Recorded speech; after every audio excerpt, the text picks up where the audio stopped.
Jennifer is the founder and CEO of Wet Cement. Wet Cement helps advance women at work and develops modern male leaders to create collaborative cultures that foster innovation and growth.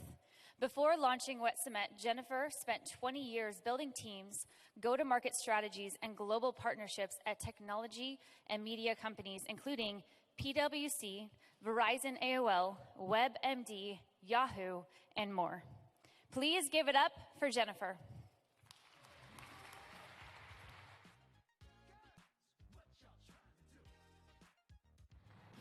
I'm thrilled to be with you here from across the world.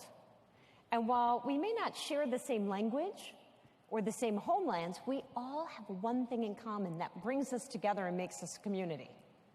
That's we share the same fear.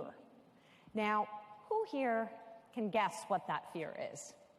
Even though we are from around the world, that fear is not snakes. It's not tarantulas or spiders, not fire, it's not even death. Can you believe it? It's what I'm doing right now. It's public speaking. And it's what all of the entrepreneurs have done to pitch their businesses who are here. And of course, most of us do at some point throughout our day when it's a powerful presentation where we need to change hearts and minds. That's why in my company, Wet Cement, what we do is we help people make their mark. And we focus on these 5 core pillars to be that fearless speaker that we all want to be. Confidence, communicating assertively, creating compelling content, connecting with your audience, and being in control of the process. And so you're all lucky enough, you're going to get a crash course in confidence today on how to be a fearless speaker. And that's because while we all want to feel fearless, the reality is so many of us don't feel fearless at all. We feel like frauds or fakes or like we're going to be found out. And the reality is this is something that has been studied for the past 40 years, and it's called imposter syndrome. And if you feel like you've been touched by this imposter wand at all, it's maybe one of these things. You think, I'm only here because of luck, or timing, I'm in the right place at the right time, or I work longer and harder than everyone else, or maybe it's just people like me, I have a nice personality, and that's the only reason that I've been successful. And this is actually really important for us here today because people feel imposter syndrome most when they feel like they don't fit in. And so when you are a foreigner in a strange land and you feel like you're different than everyone else, or you're an expat, it may start to kick in a little bit. It also really kicks in when you feel like you're the only one as it relates to things like race, gender, or even sexual preference. And in fact, it's not the same for everyone. There are 5 different imposter syndrome competence types that can affect us, and we can suffer from one or all of them. So you may be that perfectionist, the perfectionist who feels like, I am going to set the highest bar, and if I don't get 100%, I am going to be so upset with myself. I'm going to ruminate on it for days.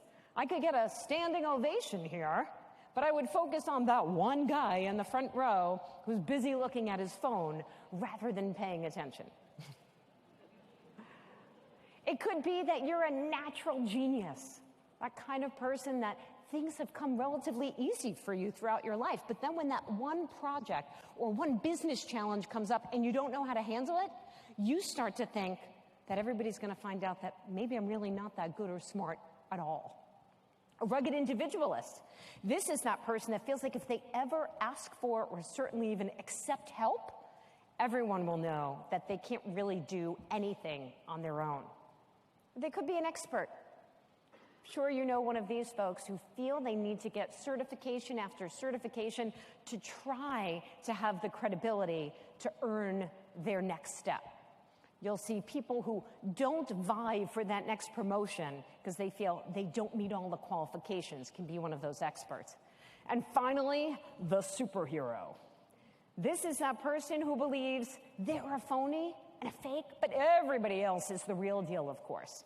And so what they do is they have a full plate, but they keep taking on more and more and more so that they can prove their self-worth.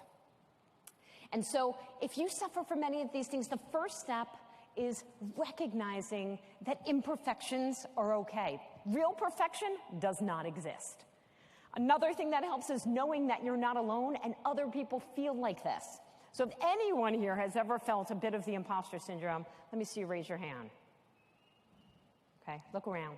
So latest research shows 2 out of 3 women, at least, will feel imposter syndrome in every given year. And go for it before you feel like you're ready. Don't wait until everything is perfect.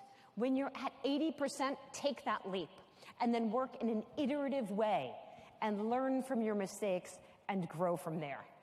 The reality is people get stuck worrying about the words when they're presenting, but the vast majority of what people will think and feel and take away is not what you say, but it's how you say it. So just 3 things to keep in mind. Take your audience when you're speaking in any setting on a roller coaster. There should be highs and lows. You should go fast and slow. Take them on that journey with you. Begin with the end in mind. When you're done, what do you want them to think, feel, and do? Start there and work backwards. And then finally, the World Cup of Speaking is the Toastmasters national competition. And the winner of last year said her trick is asking questions every minute and a half to 2 minutes. So I will ask all of you, what will you do differently, not only in your next big pitch or tomorrow, but when you go to lunch right after this? And if you need some help, my company would love to be a part of that and help your organization. And we're also launching the first ever online women's leadership coaching and learning platform where being a fearless speaker is one of just 18 topics. And for being a part of the Startup World Cup, you can get $100 off your registration when we launch next month. So remember that when you take that step, every step should be telling you, you got this. Now, go nail that next big pitch. And thank you.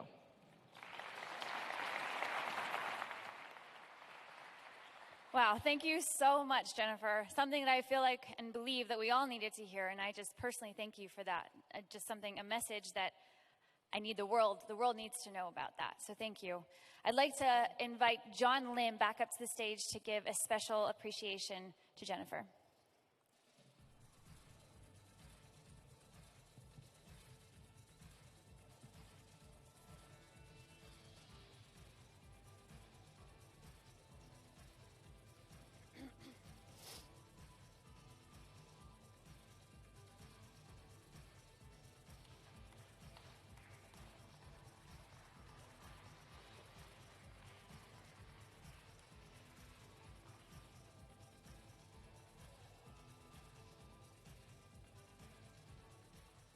Thank you. And thank you again, Jennifer, for such an incredible